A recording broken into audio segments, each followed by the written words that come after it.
Olá para você que está ligado na programação da Rádio Defensoria. Está começando mais um podcast Entrevistas DPE comigo, Beatriz Prio. E hoje a gente vai entender um pouquinho sobre o papel da mulher na ciência e a importância do Prêmio Mulher da Ciência da Universidade Estadual de Roraima. E quem vai dar mais detalhes sobre isso é a Isabela Coutinho, que é pró-reitora de Extensão e Cultura da Universidade Estadual. Seja muito bem-vinda e obrigada por ter aceitado o convite. Eu que agradeço o convite da Rádio Defensoria. É sempre um prazer estar falando sobre ciência, principalmente a ciência que nós, mulheres de Roraima, produzimos. E falando sobre o prêmio mesmo, né? O que é o Prêmio Mulher na Ciência UER 2025? O Prêmio UER na Ciência Mulher 2025 nasceu, na verdade, ano passado, essa é a segunda edição, como uma iniciativa de valorização da produção científica feminina das mulheres da nossa instituição, da UER. Né? A gente vem de uma caminhada muito árdua ao longo dos séculos na luta pela valorização, aliás, antes da valorização, pelo reconhecimento do nosso trabalho, né? Nós conversávamos aqui que a mulher, antes de ser reconhecida como pesquisadora, ela teve que galgar espaços na academia, ela não podia sequer cursar uma universidade. Então, ela passou a cursar universidades e aí a gente sabe hoje das descobertas feitas por várias mulheres, né?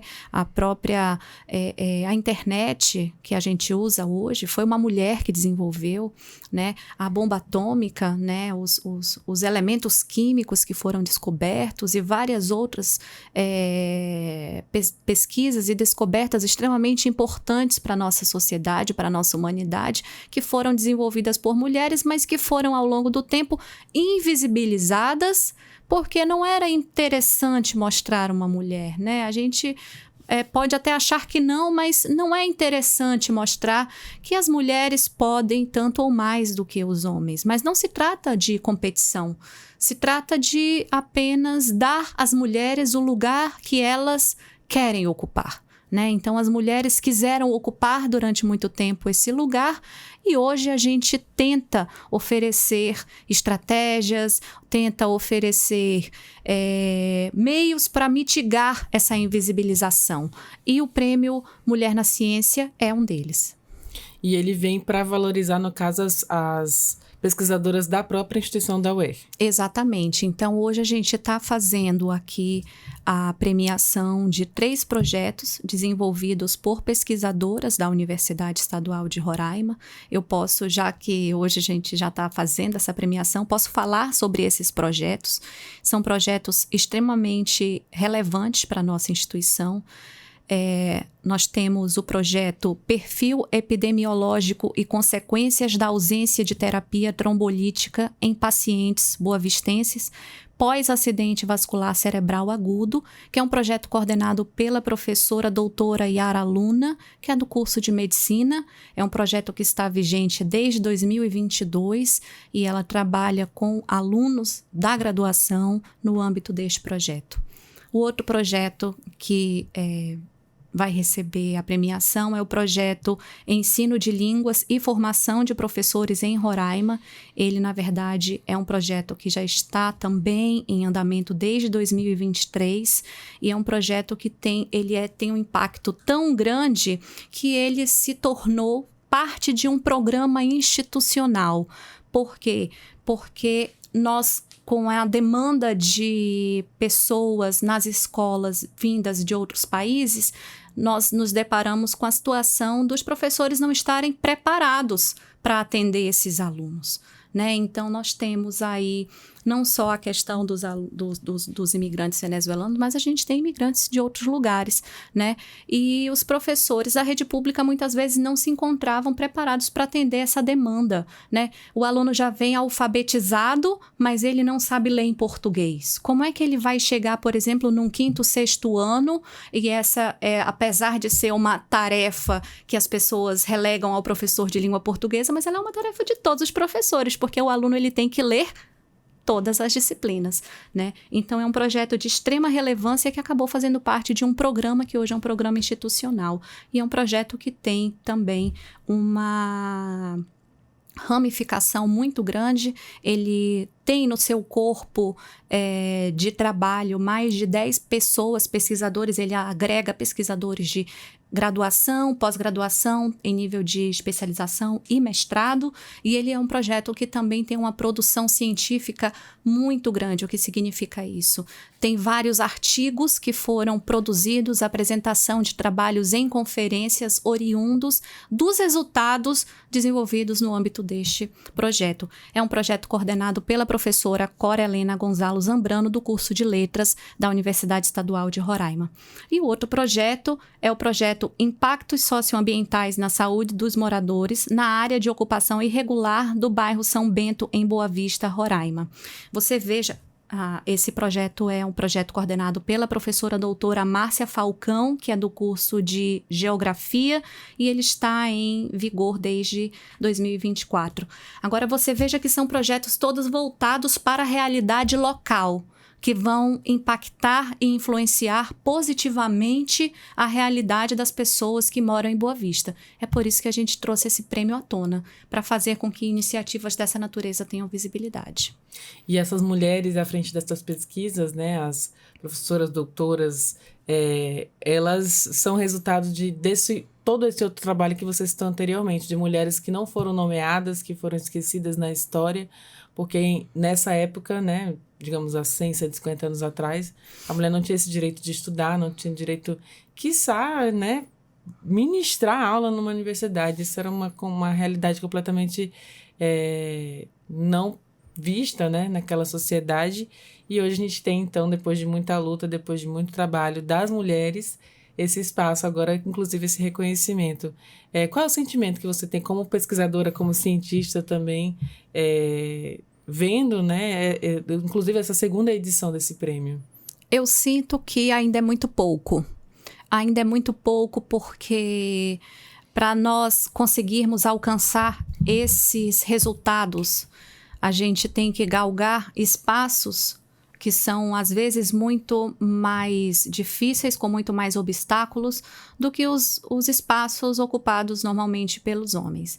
Veja só, eu falo de mulheres que são mães, que são esposas, que têm suas casas, suas vidas, suas famílias. Não que os homens não possam se responsabilizar, mas a gente sabe hoje que a produção científica feminina ela é altamente impactada pela vida da mulher. Pelas demandas da vida pessoal das mulheres, né? Então, tanto é que hoje no nosso currículo Lattes, que é o currículo científico, né, das pesquisadoras, dos pesquisadores brasileiros, hoje nós temos o direito, como mulheres que foram mães, de colocar um período de licença maternidade. Por quê? Porque nesse período de licença maternidade é praticamente impossível você produzir. Então, você deixa de lado sua produção, sua vida acadêmica, sua carreira e vai se dedicar a ser mãe. Enquanto você tem os homens que não param, né? Os homens continuam com a sua produção, continuam trabalhando e você tem que parar para poder cuidar de uma vida. E esse hiato, né, esse lapso temporal, ele tem uma consequência. Por exemplo, a gente tem relatos de colegas pesquisadoras que têm avaliações negativas porque ficaram de 1 a 2 anos sem produzir, que é o tempo do puerpério, que é o tempo de você minimamente conseguir estabilizar uma cuidar vida, da criança, né? Amamentar. Tem gente que para de amamentar por volta dos 2 anos. Você deixa a criança numa creche para você poder ter um mínimo de tempo de trabalho de volta. Enquanto isso, o homem está produzindo. Então, você vê 1 ano, 2 anos, você produz 2 a 4 artigos científicos. Eu tenho 4 artigos científicos a menos do que o pai do meu filho, que não teve esse tempo, né? Não precisou ficar parado para cuidar da criança. Então, você veja como isso é impactante. Então, você tem pesquisadoras de alto potencial que têm avaliações negativas porque não conseguiram se dedicar na mesma medida que um homem durante o mesmo período, justamente porque estavam em licença maternidade. E a gente, em outros âmbitos, né? A gente, por exemplo, no campo da saúde, hoje a gente tem uma lei que obriga mulheres a serem acompanhadas nos hospitais, porque as mulheres, elas não são... Elas cuidam, mas não são cuidadas, né? Então, elas vão ser internadas e não tem ninguém para cuidar delas, porque elas estão sempre cuidando de alguém.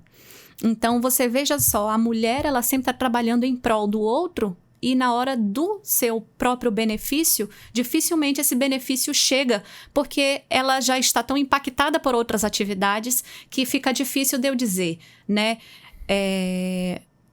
E não significa que ela não produza. Ela está lá, ela está produzindo, só que de outra forma, né? A gente hoje sabe que o trabalho que a mulher faz na casa, né? O trabalho laboral, recentemente uma pesquisa, que são a quantidade de horas que ela passa, uma mãe passa amamentando, cerca de 1.800 horas até mais ou menos os 2 anos de idade da criança, é o tempo que você passa no escritório trabalhando, né? E é um trabalho não remunerado. Então, se eu fosse ser remunerada pelo tempo que eu amamentei, se eu fosse levar crédito, por isso que é importante, por exemplo, no currículo Lattes, ter esse período de tal data, período de licença maternidade, para que as pessoas vejam que eu não estava sem trabalhar porque eu não quis, eu estava sem trabalhar porque eu estava cuidando do meu filho. Era uma dedicação a criar, inclusive, novas vidas e É o único papel que a única ser humano que pode fazer isso é a mulher, né? Não é outro. Que tem o alimento, que tem o leite para amamentar. Que pode gerar uma vida. Gerar e que está fazendo nascer e manter a humanidade viva, né? Com e certeza. Criar outras cientistas para o mundo. Com certeza. Então, acho que vale... Eu adorei saber disso, eu não sabia desse... Que incrementava agora, né, no currículo. Sim. Esse período, então, da maternidade, da pesquisadora. Da licença maternidade. Que legal. E como você vê...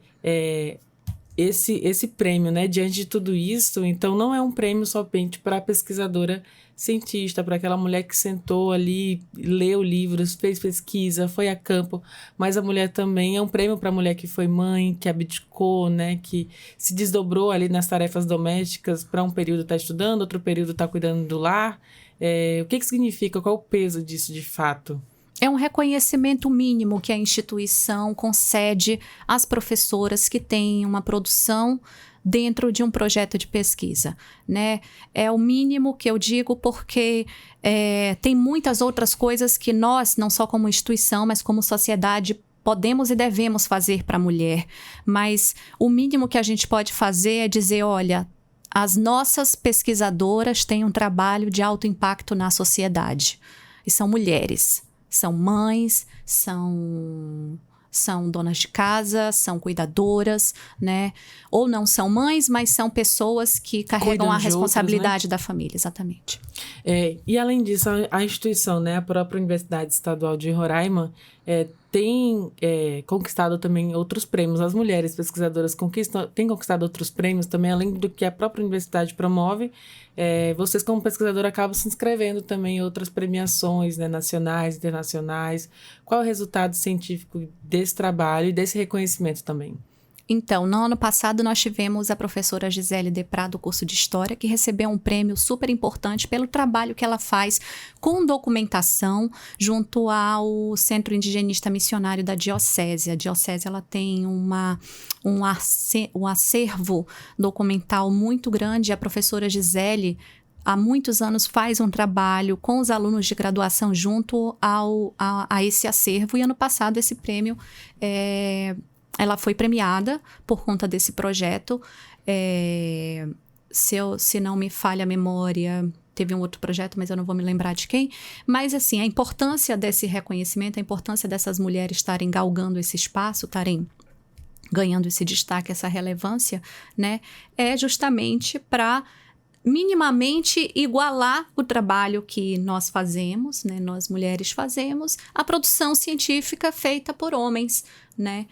Se bem que quando a gente coloca nossas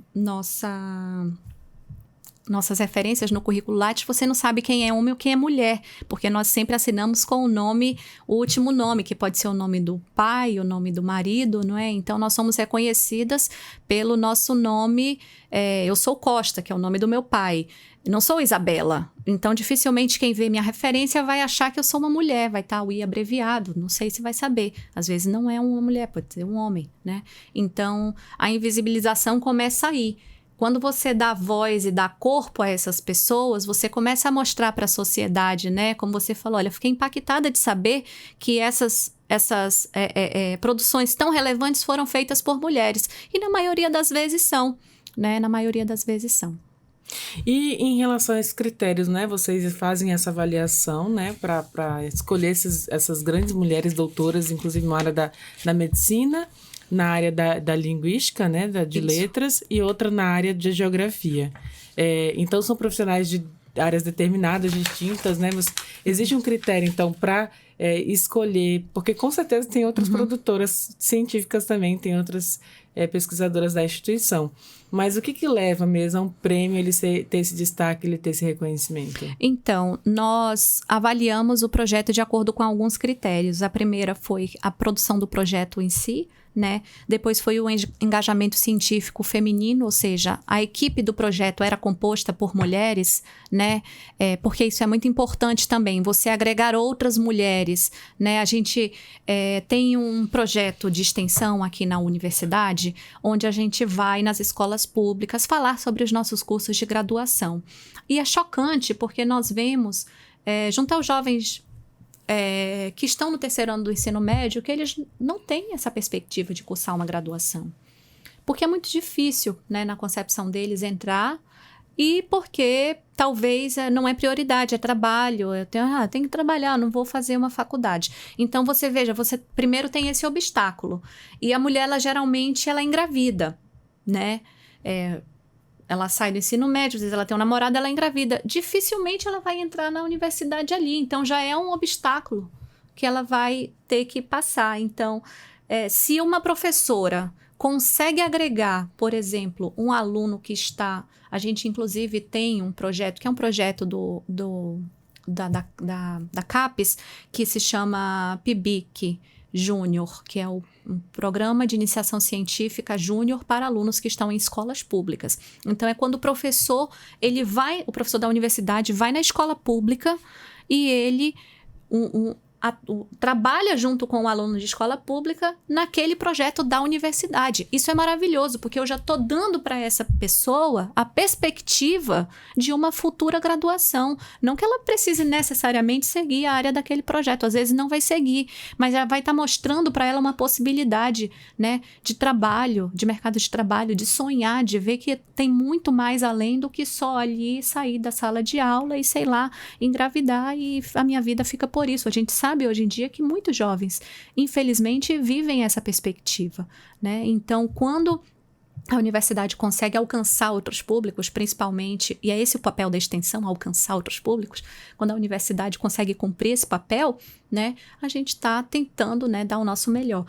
Esse é um dos critérios, né, engajamento científico. Então, se for uma pessoa, uma menina, né, que está engajada no projeto, esse é um dos critérios. A produtividade, ou seja, o que esse projeto gerou em termos de produção técnica ou científica, em termos de publicação, apresentação de trabalhos, conferência, resumos, e o impacto social da pesquisa. O que é esse impacto social? O que essa pesquisa fez para aquele local onde ela está sendo desenvolvida, né? A gente passou, há uns anos atrás, por um período muito obscuro, no qual as pessoas achavam que a universidade era lugar de baderna, né? E isso um pouco, talvez, tivesse sido corroborado pela forma como nós, pesquisadores, nos comportávamos dentro das nossas instituições. Por exemplo, se eu faço uma pesquisa que não consegue dar o retorno social, as pessoas lá fora não vão ter como saber o que eu faço. Então, elas vão poder julgar qualquer coisa. Eu preciso hoje dar visibilidade ao meu trabalho para que as pessoas saibam da importância da universidade para a sociedade, certo? Então, talvez essa cortina, né, que foi lançada em cima das universidades públicas sobre a importância do nosso trabalho se devia justamente à falta de visibilidade das nossas pesquisas. Então, por isso que o impacto social é importante. E hoje, né, tudo que a gente faz em termos da UER, nós tentamos conscientizar os nossos colegas de trazer para os seus projetos, por mais, às vezes um projeto é somente de pesquisa, de gabinete, de leitura, de livros e tal, mas a gente precisa tentar fazer com que as pessoas, mesmo as que estão fora da universidade, saibam sobre isso, porque todo conhecimento produzido na universidade é importante para a sociedade. Aliás, toda pesquisa feita, né, é para a sociedade também. Acho que todo pesquisador busca, de alguma forma, contribuir com a evolução mesmo, né, da sociedade, da humanidade, aqui em específico, o nosso estado de Roraima. E você citou o ponto que eu achei interessante, que é a de extensão, né, de levar isso para dentro das escolas públicas, para as alunas. Aliás, para as alunas e alunos, né? Mas eu queria dar destaque às meninas, né? As estudantes. Você tem algum feedback, né? Algum resultado em relação a esse incentivo? Por exemplo, uma estudante que participou de um projeto de extensão no ensino médio e por ali decidiu fazer uma graduação, se tornou uma aluna nota 10, digamos assim, na universidade? Nós temos vários, né? Eu posso dizer que eu mesma sou resultado disso, né? Durante a minha época de estudante na escola, no ensino médio, eu sempre fui muito eu ia para a universidade junto com a minha mãe, né? Então eu comecei a desenvolver mesmo trabalhos com os professores, colegas, os professores da minha mãe na época, e acabou que quando eu terminei a escola, médio, né? O ensino médio, eu fiz vestibular, passei, entrei, hoje sou professora, tenho um doutorado na área, que eu já fazia o projeto lá na época. E, na verdade, não é a mesma área, mas é na área de letras, sou linguista. E hoje é a minha vida. Eu trabalho com o que eu sempre quis, era o meu sonho. Quando eu era adolescente, eu pensava assim, um dia eu vou ser uma pesquisadora. E eu me tornei o meu sonho. Hoje eu sou uma pesquisadora, né? Graças a um projeto desse que conseguiu me tirar da escola, né? Eu também tinha minha mãe que me apoiou muito, mas eu também tive professores dispostos a fazer isso, né? Então hoje, como eu te falei, nós temos o PIBIC Iniciação Científica Júnior, que é um projeto cujos coordenadores vão nas escolas públicas e trazem os alunos, né, literalmente ensinando a fazer pesquisa desde a escola. Então, desenvolvem o projeto, o aluno mesmo que submete o projeto é do aluno, não é do coordenador, é do aluno, né, e ele desenvolve o seu trabalho aí. E hoje a gente tem alunos, né, que saíram de PIBIC e já estão fazendo mestrado, por exemplo, na Universidade Estadual de Roraima. Que bacana você ver esse resultado, né? Sim. Acho que é motivador Meninas, tá? Mulheres. Meninas que se tornam cientistas também, sim, né? E além disso, né? Esse projeto que vai até o impacto, né? Dessa mulher, você também disse que existe ainda uma dificuldade. Hoje tem eu não sei dizer porquê, né? Mas você como pesquisadora pode dizer, é isso que eu quero entender. O que faz o jovem se desmotivar mesmo, além da questão do trabalho, né? A cursar um ensino superior. E você acredita que faltam políticas públicas também, de forma geral, né, no Brasil, para permitir com que esse estudante tenha suporte mesmo para estudar, para se dedicar à academia, para se dedicar à pesquisa?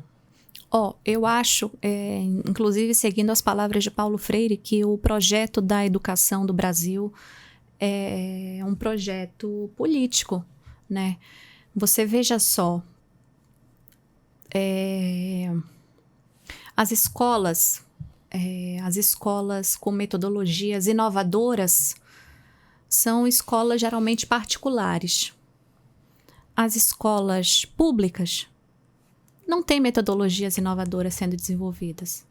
Elas, em sua maioria, são escolas que precisam ser, inclusive, militarizadas. Eu não estou dizendo aqui que ser militarizada é ruim. Só estou dizendo que não são escolas com metodologias inovadoras, como metodologia Waldorf, entre outras, né? Isso já mostra o quê? Que existe um pensamento para o que deve ser público no Brasil, para o que deve ser tornado público, né? Com certeza, não é um tipo de pensamento que leve a pessoa a querer estudar mais. Isso tem que ser ela mesma pelos seus próprios méritos. Mas, geralmente, uma pessoa que tem menos condição financeira, ou seja, que precisa trabalhar e estudar, quando ela termina o ensino médio, ela vai optar por trabalhar, que é a sua sobrevivência, a subsistência da sua família. Então, ela não vai optar pelo estudo, ela vai optar pelo trabalho. Porque ela passou a vida inteira ouvindo isso. Ela não foi ensinada que ela deveria fazer isso. E hoje a gente tem também uma nova geração que vem da internet. E a internet não estuda. A internet ouve e reproduz. A internet não pensa sobre aquilo que ouve, não reflete, ela apenas repete, ela não cria, ela apenas copia. Então, é muito mais fácil copiar, é muito mais fácil reproduzir do que criar. E eu creio que esse também pode ser um dos motivos pelo qual hoje os jovens não se interessam tanto pelas instituições públicas. O outro motivo é a acessibilidade, né? Se a pessoa tem que trabalhar o dia inteiro, ela não vai conseguir fazer um curso cujo turno seja matutino ou vespertino. Ela só vai conseguir fazer um curso cujo turno é noturno. E olhe lá, porque às vezes ela tem família, tem filho, tem marido, tem que dar conta de casa. Ela não vai fazer uma faculdade no único tempo que ela tem livre para organizar a sua vida, não é? Tem mulheres que fazem, eu sou professora no curso de letras, e tem mulheres que estão ali, apesar de todos esses problemas, todos esses empecilhos, mas elas estão e conseguem se formar, às vezes se formam muito depois do que aquelas pessoas que não têm essas mesmas dificuldades, essas mesmas situações que dificultam ela concluir o curso. Então, veja, são muitas coisas. São muitas camadas de situações para a gente poder dizer, o problema é esse. Mas eu creio que o problema principal não é um projeto. Educação no Brasil não é um projeto. É a desigualdade mesmo, né? Segregação, aliás, de pessoas, né? Essa aqui tem o direito, essa aqui vai poder, mas essa aqui também não pode porque cresceu num bairro mais humilde, não foi criada por uma família estruturada, e aí leva uma coisa, leva a outra, né? Hoje na UER nós temos 50% das nossas vagas são para alunos de escolas públicas justamente por causa disso, porque nós pensamos que os nossos alunos têm que ser alunos que venham das escolas estaduais, né? Nós somos uma universidade estadual, nós queremos atender os alunos que vieram das escolas públicas estaduais. E tem dado certo? Tem conseguido trazer Não, esses alunos? a gente preenche nossas vagas assim, mas veja, geralmente... a gente, claro, tem alunos de várias classes sociais, de vários níveis socioeconômicos, né? E aí você vê, porque nós temos 20 cursos, então cada curso tem o seu perfil. E essas diferenças se mostram nesses perfis dos cursos, né? Os alunos que precisam ter mais tempo de dedicação, né, que são alunos, em geral, que têm tempo para fazer cursinho, têm dinheiro para investir em cursinhos preparatórios pré-vestibulares, são alunos que conseguem entrar nos cursos mais concorridos, não é? Justamente porque conseguem ter esse tempo de preparação. Que é medicina, direito e enfermagem hoje também, exatamente, né? São os cursos, inclusive são cursos que demandam mais tempo também de formação ali, de estudo, de tempo dedicado durante o dia também para se profissionalizar, para aprender, né? Porque mexer com o corpo humano, principalmente de saúde e enfermagem, é uma coisa muito séria. E além disso, no caso, né? Tem agora, estou mudando de assunto aqui para o nosso ouvinte entender, a gente tinha até conversado um pouquinho aqui nos bastidores, aqui com a Isabela, que é pró-reitora de Extensão e Cultura, que além do prêmio, né? Mulher na Ciência UER 2025, que é promovido pela instituição voltado às pesquisadoras da universidade. Inclusive, até gostaria que você pudesse repetir o nome dessas pesquisadoras para a gente parabenizá-las aqui. São 3 pesquisadoras na área da geografia, na área da medicina e na área da linguística. Tem os nomes delas, só para a gente reforçar essa homenagem? Tem a professora Márcia Teixeira Falcão, do curso de Geografia, professora Yara Luna Leão, do curso de Medicina, e professora Cora Helena Gonzalo, do curso de Letras. Parabéns a essas mulheres, com certeza, que abdicaram muito do tempo da vida e outras coisas mais e recebe esse reconhecimento agora que, como você mesmo disse, é mínimo, mas é o mínimo que vai mudando a história passo a passo, né? Mas além disso, que era o ponto que eu queria chegar, esse prêmio foi exclusivo para a instituição, mas vai abrir aí um processo também para o público externo, para outros professores de outras instituições, seja ela, no caso, principalmente as instituições do Estado, né? Da rede pública de ensino? Sim, nós estamos trabalhando agora no edital para um prêmio estadual para professoras públicas, para professoras das escolas públicas estaduais de todo o estado de Roraima. Então, se você é professora em Caroebe, em Rorainópolis, em São Luís do Anauá, em Bonfim, você pode fazer parte, você pode concorrer a este prêmio. É um prêmio que tem basicamente os mesmos critérios desse edital que a gente fez interno, ou seja, precisa ser um prêmio cuja coordenadora é uma mulher, uma professora que está em atuação na rede pública estadual. É uma professora cujo projeto tem que envolver mulheres também, de preferência, e demonstrar a produção científica e o impacto social desse projeto no seu ambiente de trabalho, na sociedade onde o projeto está sendo aplicado. Esse prêmio, no caso, vai ser a primeira edição, voltada a instituições públicas. Aliás, fora da UER, no caso. Isso, para professoras de rede pública. É a primeira edição que a gente está fazendo esse ano, 2025. E você, quais são as suas expectativas em relação a esse prêmio? Nossa, eu tô, assim, muito animada porque é a primeira iniciativa desta natureza, né, voltada para professoras mesmo, tanto que nós não estamos exigindo titulação, né? A pessoa não precisa necessariamente ter mestrado, doutorado, especialização. Isso não vai necessariamente contar para o prêmio, para a pontuação. Mas a pessoa precisa ter um projeto em andamento ou desenvolvido durante o ano de 2024. Tem que ser uma professora de uma escola pública e estar lotada exercendo sua função. É um critério básico ali. Depois, entre os critérios mínimos que estão sendo elaborados ainda no edital, o edital está pronto. Eu creio que até o final dessa semana a gente está lançando e vai estar divulgando. Olha, em primeira mão aqui, então, Com certeza.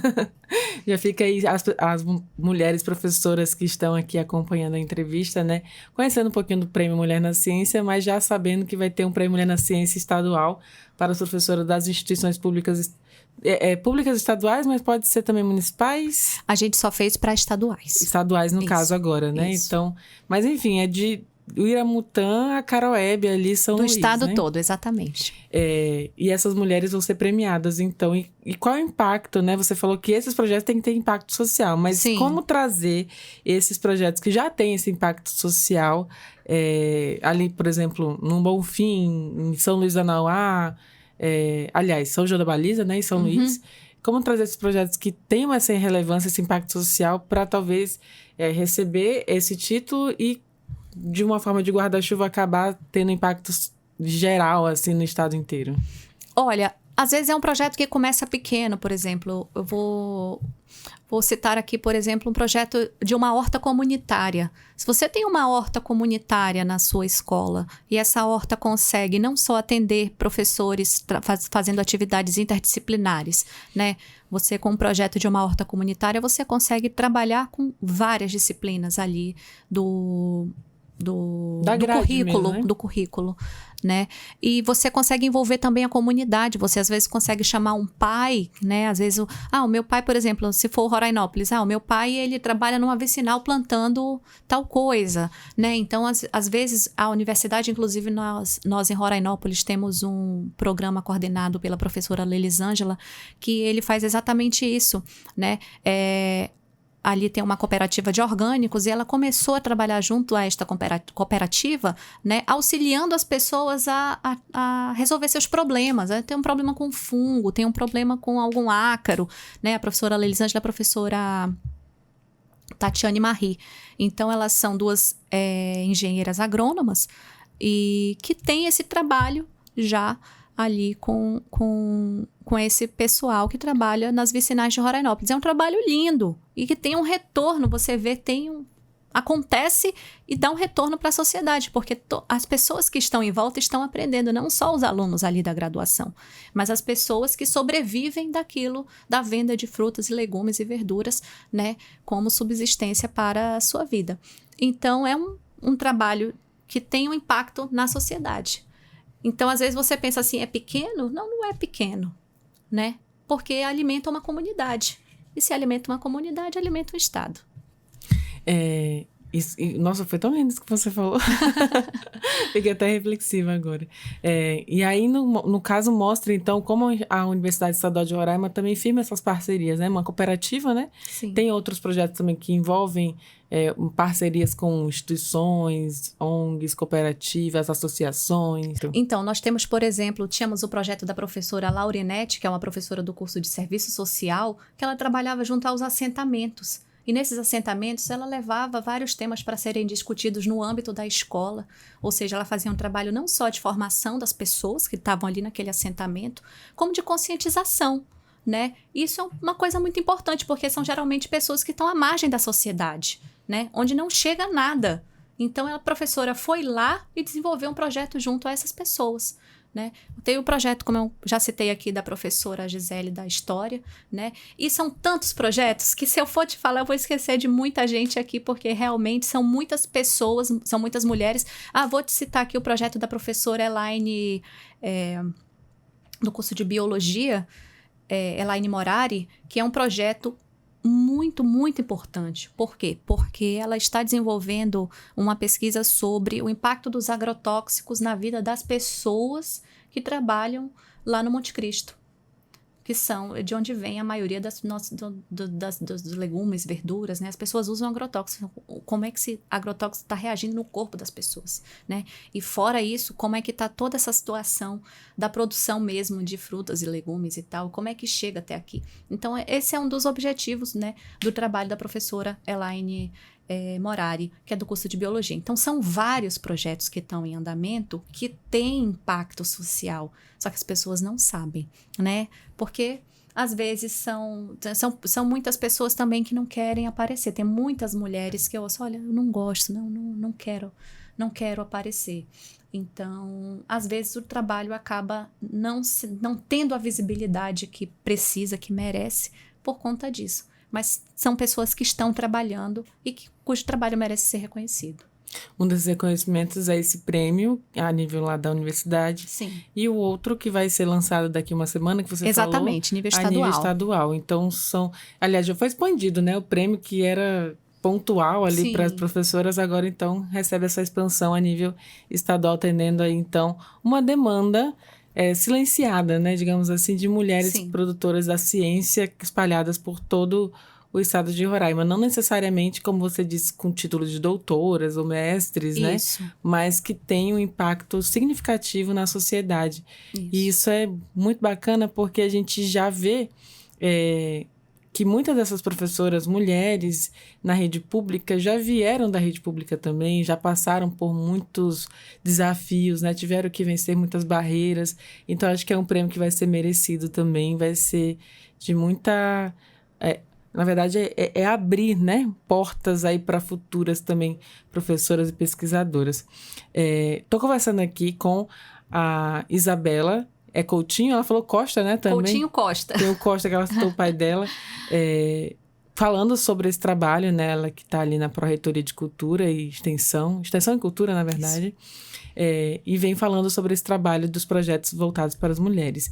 E diante de tudo isso que a gente conversou também, quais são as suas próprias, né, perspectivas a respeito a longo prazo da pesquisa das mulheres na ciência, né? A gente vê esses pontapés, essas iniciativas sendo galgadas e conquistadas ao longo de muitos anos, mas a gente ainda tem muito para conquistar. Tem sim, a mulher ela precisa parar de ser tratada como inferior, né? Acho que, acima de tudo, tratada com respeito. Respeito pela sua produção, pela sua capacidade produtiva, pela sua capacidade laboral, que é infinita, né? Infinita. Mas ela é infinita, mas ela tem fim também. As mulheres também cansam, né? As mulheres cansam de serem tratadas com falta de reconhecimento, as mulheres cansam de serem maltratadas também. E a gente também não pode se calar, a gente também precisa aprender a falar, a verbalizar aquilo que nos faz mal, sem que a gente seja taxada de qualquer coisa negativa, de louca, maluca, bruxa, como já fomos, não é? Então é isso, acho que no fim das contas é tudo uma questão de busca por respeito. E eu acho que com essa frase a gente fica aí com essa reflexão sobre o respeito, né? A valorização, o reconhecimento, que foi o primeiro reconhecimento, depois a valorização, e agora também essa palavra que é o respeito às mulheres de forma geral. Seja ela pesquisadora ou não, mas as mulheres que estão ali todos os dias na sua labuta, até como mãe, né? Que toma esse tempo, você falou quantas horas aí? Mais de 1.800 horas. Uma carga horária gigantesca amamentando. Exatamente. E sem remuneração. E a busca, inclusive, pela equidade e igualdade também, né? Que eu acho que a pesquisa traz isso também. Homens, majoritariamente, são bem melhores remunerados do que as mulheres em algumas profissões. Uhum. Não sei como é que está na ciência. A ciência já está mais depende dos cargos que as mulheres e os homens ocupam. Você vê que agora a ministra Nízia, né, da Saúde, deu recentemente uma entrevista dizendo o quanto de misoginia ela sofreu durante o tempo que ela exerceu como ministra da Saúde do Brasil. E imagina, vai ser, agora o cargo vai ser novamente ocupado por um homem. Ela foi a primeira e a única até hoje. Então, assim, a disparidade, eu creio que no meio acadêmico é no questão de cargos, né? Será que mulheres são capazes de gerir? Será que mulheres são capazes de administrar uma pasta importante? Talvez seja essa pergunta que a gente tem que fazer. Eu não tenho dúvida nenhuma, porque como mulher também tenho certeza que nós somos capazes. Mas fica aí essa reflexão mesmo, a palavra é essa. No mês da mulher a gente tem muito a comemorar, mas ainda temos muito ainda a conquistar também nesses espaços aí, sejam eles das ciências, sociais, na família também, qualquer âmbito, né, qualquer área que a mulher passe ali, ainda há muito a se conquistar. Eu queria parabenizar, né, você como pesquisadora que acho que trouxe informações riquíssimas para quem está nos ouvindo. Parabenizar mais uma vez as professoras que conquistaram esse prêmio, né, Mulher da Ciência 2025 da UER, e já motivar, eu vou até deixar essa parte para você, deixar uma mensagem motivacional às professoras da rede estadual, para que quando lançar o edital, né, já fiquem atentas ali também ao site da UER, né, às redes sociais da universidade, para acompanhar e participarem também desse edital. Então, aqui eu convido a toda a sociedade, a todas as professoras que estão lotadas em escolas públicas estaduais a participar do Prêmio Mulher na Ciência. Eu tenho certeza que esse é um prêmio que vai trazer uma nova perspectiva para a produção científica feminina de Roraima. Né? Nós precisamos dar visibilidade às mulheres que fazem, seja em escolas públicas da capital, do interior, comunidades indígenas, comunidades ribeirinhas. Todo projeto que tem impacto social vai ser bem-vindo. O que nós queremos é mostrar o trabalho dessas mulheres. Pronto, convite feito, motivação dada aqui pela Isabela Coutinho, para a reitora de Extensão e Cultura. Muito obrigada mais uma vez, parabéns mesmo pelo seu trabalho, as professoras também.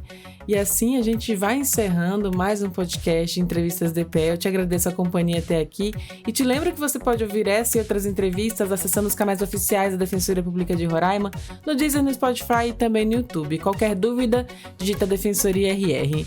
Muito obrigada pela sua companhia e até o nosso próximo encontro. Tchau, tchau!